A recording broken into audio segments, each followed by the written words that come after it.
Soyez à nouveau les bienvenus dans la série de conversations Footprint, où nous explorons et appliquons les principes bibliques de leadership dans notre milieu professionnel, en tant que croyants qui considèrent leur fonction et leur travail comme un appel sacré et un ministère. Éprouvez-vous des difficultés à faire entendre et comprendre votre point de vue?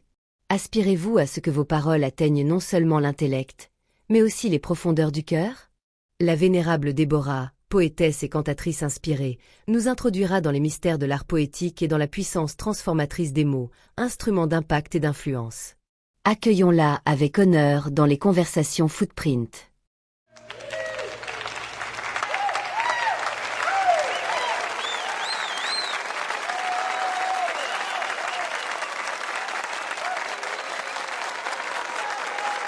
Je rends grâce au Seigneur pour cette invitation. Je souhaiterais m'appuyer sur l'enseignement précédent relatif aux compétences orientées vers la résolution afin d'éclairer les bienfaits spirituels et stratégiques du développement des aptitudes poétiques, littéraires et communicationnelles.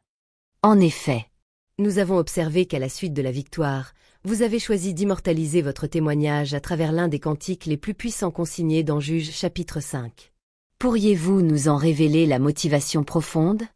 Mon désir était d'inscrire notre témoignage dans une dimension intemporelle, capable de traverser les générations et les cultures. Je voulais traduire l'œuvre de Dieu en images vivantes, capables d'émouvoir et d'éveiller les cœurs. La poésie, en vérité, l'âme des paroles. Elle insuffle la vie aux mots et leur confère une portée éternelle. C'est pour cette raison que j'ai recouru à ce langage inspiré.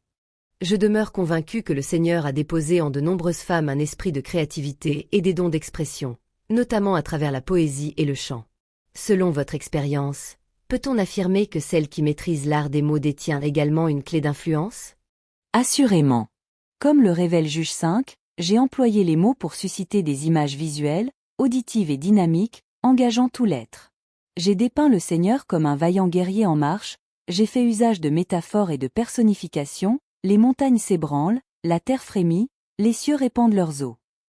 J'ai recouru à des symboles, tels que les étoiles combattant, pour manifester l'action invisible de Dieu mobilisant sa création contre ses ennemis. Les sonorités mêmes, le fracas des chars, le martèlement des sabots, le tumulte des eaux ont été convoqués pour donner chair au récit. Ainsi, la poésie devient un canal par lequel les paroles prennent vie et pénètrent les cœurs. Que le Seigneur accorde à chacun la grâce d'un tel usage inspiré des mots. Amen à cette prière.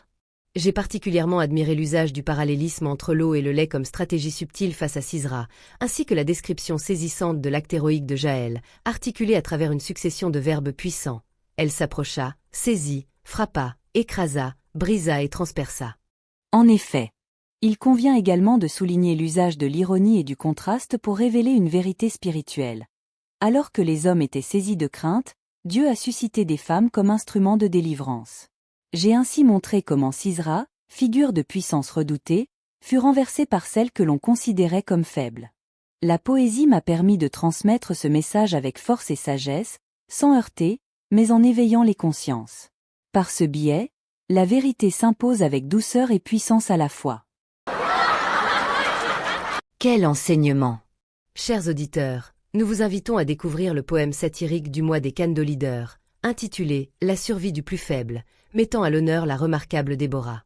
Nous lui exprimons notre profonde gratitude pour ses clés précieuses. Peindre des réalités vivantes, toucher les cœurs, célébrer les victoires divines et élever des femmes ordinaires au rang d'héroïnes par la puissance des mots. Puisse le Seigneur nous accorder une telle grâce créative et inspirée. Rendons-lui un vibrant hommage.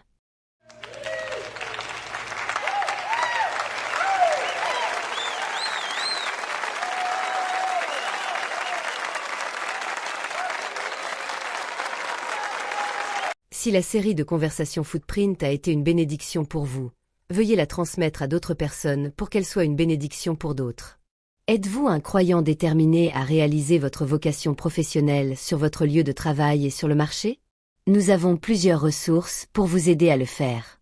Il vous suffit de vous abonner à la chaîne YouTube pour recevoir les nouvelles ressources que nous créons chaque semaine. Si vous possédez aussi des talents créatifs, contactez-nous et laissons-le céder au Seigneur pour qu'il l'utilise pour avoir un impact sur le royaume.